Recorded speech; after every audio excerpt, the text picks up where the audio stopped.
Pak Mufid. Dalam. Ini senior saya ini di DKK. Iya. Sehat nggih? Alhamdulillah. Ini sharing mawon nggih Pak. Barusan sama Pak Ajis kita ngobrol. Nah ini ada siswanya juga. Enggak, ini putranya Pak Ajis. Oh putranya.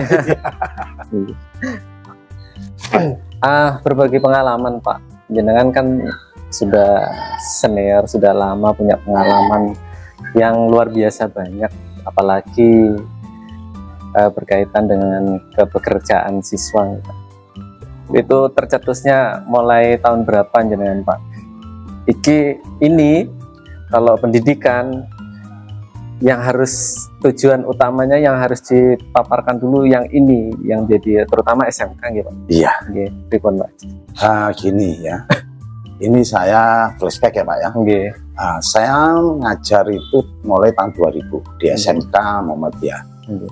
Waktu itu ada penurunan dari SMK itu. Pertama di belakang Bisko. Terus setelah saya lihat, karena sebetulnya saya itu bukan orang pendidikan Pak. Backgroundnya bukan pendidikan. Background saya kenapa Pak? Saya adalah sarjana teknik mesin murni. Oh, jadi saya memang orang sains, orang berencana. Sehingga begitu saya masuk ke dunia pendidikan, saya lihat anak-anak itu begitu sudah lulus ya sudah. Ya ampun, ya sudah. Iya. Makanya itu, sehingga mindset saya berubah bahwasanya sekolahan itu sama dengan kita perusahaan atau produksi. Ya mohon maaf, ya. Maksudnya apa? Siswa kelas 10 atau kelas sekarang kelas 1 ya, itu adalah bahan kita yang masuk dari berbagai macam satu karakter. Kedua latar belakang, budaya yang berbeda. Iya, budaya yang berbeda. Dan yang paling penting adalah daya tangkap atau kepintarannya anak-anak itu juga berbeda. Sehingga sekolahan tersebut itu memproses selama 3 tahun supaya anak-anak ini nantinya begitu keluar itu adalah bahan jadi kita atau produk kita. Ya mohon maaf ya, ini orang tapi saya ibaratkan seperti itu. Iya betul ya. Tujuannya bukan apa? Kalau misalkan suatu perusahaan memproduksi barang terus menerus, kita kan setiap tahun kontinu menerima siswa baru. Betul.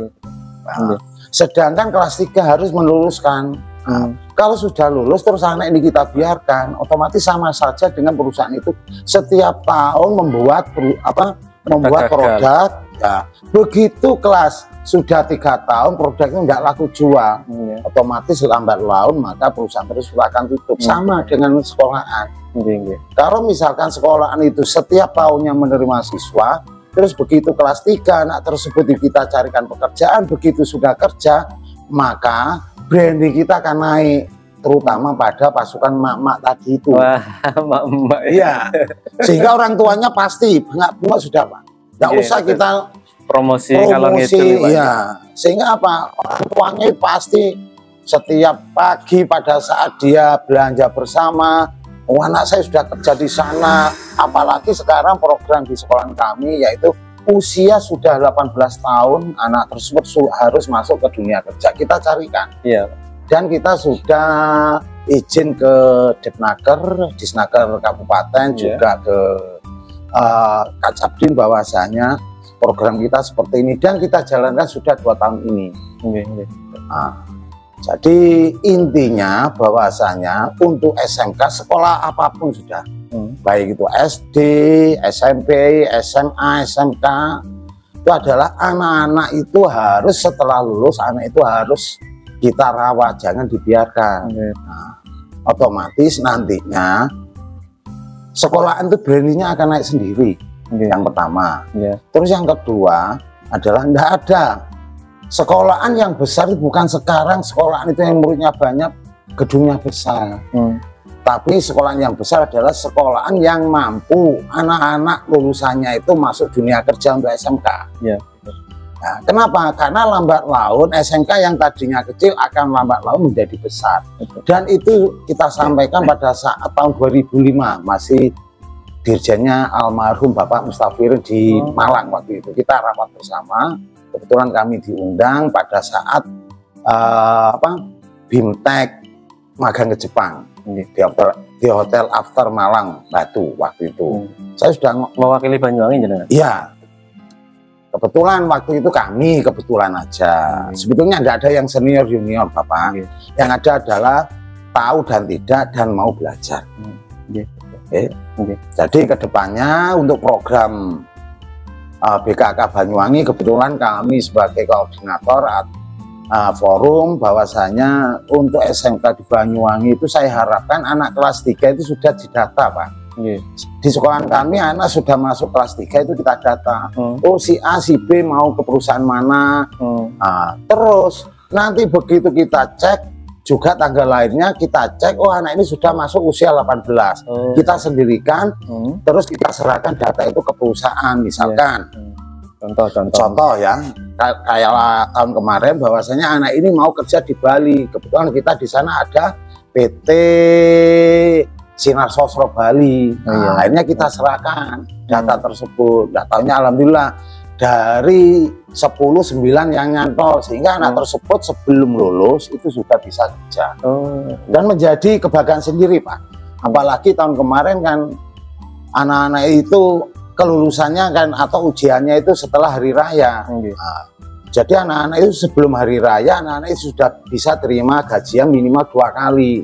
Otomatis orang tua memang nggak minta apa-apa, tapi kalau orang tua itu misalkan pas hari raya itu diberikan pakaian dari hasil keringatnya anaknya, rasa kebanggaan itu tersendiri. Tidak dilihat dari harga, tapi hasil jeripayah anaknya. Jadi itu ya. Dan alhamdulillah kemarin sudah beberapa anak sekitar antara 65 sampai 70 yang sudah sebelum lulus sudah kerja. Ya, dan di sekolahan kami juga ngoten di SMK Nurul Taqwa. Ya bagus berarti jadi Pak. Mulai anak kelas 11 itu sudah kita gali informasinya, bagaimana ekonominya, bagaimana minat kerja. Jadi sudah tertata, tinggal realisasi bagaimana nanti setelah nanti sebelum lulus mereka sudah punya plot sendiri-sendiri, mau kemana arahnya, mau kuliah, sampai wirausaha kita sediakan. Makanya dan yang terpenting gini Pak, pada saat rapat dengan wali murid di kelas 10 khususnya, mindset wali murid harus kita rubah bahwasanya anak-anak tersebut itu jangan sampai mindsetnya itu kumpul gak kumpul pokoknya mangan. Mangan gak mangan pokoknya kumpul. Maksudnya apa? Kita itu kerja itu pilihan. Ya, hidup itu pilihan. Kalau kami itu ke wali murid memberikan informasi bahwasanya kalau wali murid itu ingin hidupnya sederhana, silakan sampai anak sampean kerja di tanah kelahiran, contoh di wilayah Banyuwangi itu. Maksudnya apa? Tidak mungkin kita itu dalam waktu sekian tahun terus kita bisa beli sepeda motor, beli ini, beli ini. Bertahap nih Pak. Kenapa? Karena tidak mungkin Pak. Lulusan SMK atau setara SMA dengan gaji langsung di atas 5 kan tidak ada, pengalaman tidak ada. Oleh karena itu saya ngomong ke anak-anak, silakan sampai keluar daerah tapi masih lingkup Indonesia. Sehingga apa? Sehingga sampai nanti bisa hidupnya standar. Maksudnya apa? Mau beli sepeda motor waktunya tidak terlalu lama gitu loh. Kenapa? Karena di luar sana itu banyak sekali pekerjaan-pekerjaan yang notabene-nya itu gajinya sudah di atas 5. Contoh seperti di pertambangan atau di apa gitu loh. Kapal pesiar. Terus kalau ingin hidupnya itu lebih, silakan ke luar negeri. Nah, karena ke luar negeri itu tidak, kita kerja itu tidak dekat, otomatis kita harus menggandeng yaitu rekanan yang benar-benar safety atau benar-benar aman, tanggung jawab. Kebetulan kami untuk yang program magang ke Jepang itu kita kerjasama dengan LPK Nusantara Gato yang ownernya Bapak Ajis. Kita bekerjasama mulai tahun 2010 Bapak sampai sekarang, dan alhamdulillah sampai sekarang tidak ada masalah. Dan alhamdulillah. Ya, nanti biar buat gambaran sekolah lain satu, terus adik-adik ini punya motivasi. Iya betul Pak. Dan intinya itu tadi Pak, lulus harus kerja. Itu yang harus dipasarkan. Iya, semuanya Pak sebetulnya. Tidak pandang bulu pinter enggaknya. Iya. Yang penting skillnya diasah dari awal. Skill. Ya, Kemampuan. gini Pak, perusahaan ini tidak butuh anak yang pinter Pak, pinter sekali. Okay. Yang dibutuhkan adalah attitude. Kalau skill, kompetensi itu ada namanya training di sana atau OJT atau apa sih? Ya selama 3 sampai 4 bulan. Itu adalah untuk mengasah skill anak-anak. Contoh, kayak anak kami yang jurusan elektro, ya kerja di AC, padahal di bangku sekolah dia tidak dapat. Ya, saya ngomong ke anak-anak, sudah berangkat. Nanti di sana ada yang namanya training selama 3 sampai 4 bulan. Sampean akan diajari masalah tentang AC mobil. Masa tiap hari sampean mendapatkan materi itu sampean tidak akan paham. Iya. Ya. Ya. Nah, makanya itu saya ngomong ke teman-teman sama ke rekan kerja kami, juga ke BKK, juga ke anak-anak bahwasanya orang sukses sudah harus linear Pak. Betul. Contoh, kalau anak TKR teknik kendaraan ringan diciptakan untuk menjadi seorang mekanik, tidak mungkin semuanya itu jadi menjadi mekanik semua. Iya betul. Gitu loh Pak. Kalau misalkan menjadi mekanik semua, terus yang menjadi customernya siapa? Yang jadi pengusaha siapa? Makanya itu. Oh enggak Pak Haji, enggak apa-apa duduk sini. Jadi kalau misalkan anak-anak tersebut memang harus mindsetnya kita rubah. Jadi jangan mangan gak mangan pokoknya kumpul cedok omah. Kata ibu Tapi saya kasih masukan pada orang tua sama anak bahwasanya ingat 10 tahun 15 tahun lagi orang tua sampean akan tua.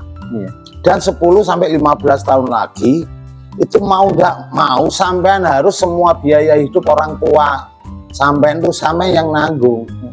Sekarang oke, semua biaya hidup sampean yang nanggung orang tua. Tapi nanti 10-15 tahun lagi bahwasanya orang tua sampean harus sempurna.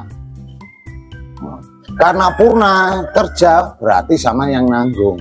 Nah, sekarang pertanyaannya pada saat itu sampean sanggup apa enggak? Siap apa enggak? Nah, kalau enggak siap ya sudah kasihan orang tua. Sehingga orang tua sampean tidak bisa menikmati masa tua.